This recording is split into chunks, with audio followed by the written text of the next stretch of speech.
ওই হাসে, ওরা দুজন হাসে, কিরে কি কয়, আমরা রিদি কয়, বোঝেন নাই?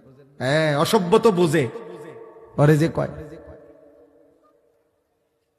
ও তো বুঝে, ওরে বল।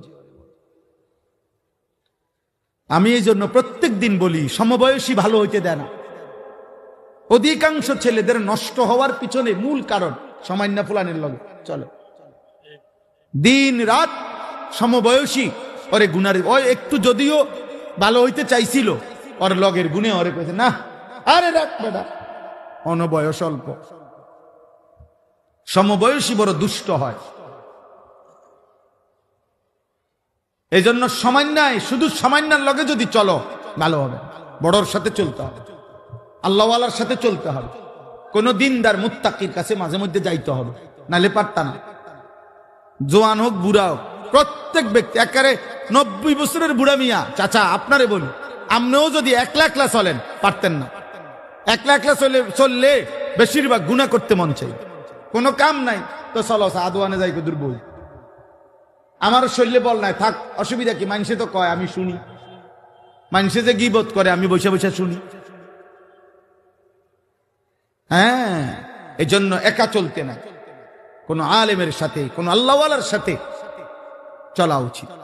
আল্লাহ বলেন সর্বশেষ কথা হইল, বান্দা অতএব তুমি এতটুকু বুঝে নাও, আমি রহমতের কারণে, দয়া মায়ার কারণে এই জগৎ সংসারে তোমাকে লালন পালন করছি, আমি রব, চুর হিসাব নেব, আমি মালিক বিচার দিবসের। অতএব যদি তোমার বিবেক থাকে, বুদ্ধি থাকে, তাহলে তোমার উচিত এ কথা বলা যে আল্লাহ আপনি যেহেতু সব দিয়েছেন, আবার আপনি সব হিসাব নিবেন, কাজে এলোমেলো কইরা সদরবদর কইরা লাভ নাই।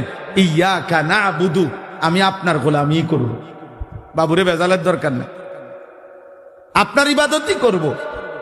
ওয়া ইয়াকা নাস্তাইন, হ্যাঁ আল্লাহ, তবে আমার প্রথম আবদার সব মাইনা নিছি, আপনার ইবাদত করব, তবে আমি দুর্বল মানুষ, আমি দুর্বল মাওলা, আমারে একলা একলা তো আমি পারতাম না, আমি তো দুর্বল, আমি আপনার বান্দা, আমি আপনার কাছে সাহায্য প্রার্থনা করি, আপনি আমারে সেজদা দেওয়ার জন্য, নামাজ পড়ার জন্য, হালাল পথে চলবার জন্য, হারাম ছেড়ে দেওয়ার জন্য আপনি আমারে সাহায্য করেন।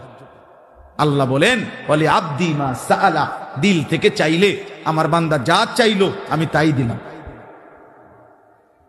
এ শেষ কথা। অতএব আজকের এই খাদিজাতুল কুবরা, বলে উঠেন না, কেউ উঠেন না, দোয়া করবো আমরা এখন।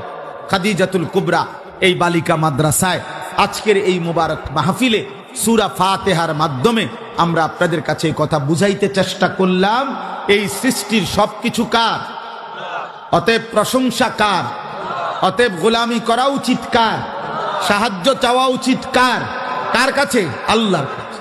আল্লাহ। অতএব ছেলেরা, বাবারা, আমরা চিৎকার করে গেলাম, বলেই গেলাম, এটাকে শুধুমাত্র বক্তার ওয়াজ মনে করো না, কেউ একজন নিজের জীবনে পরিবর্তনের সিদ্ধান্ত নাও।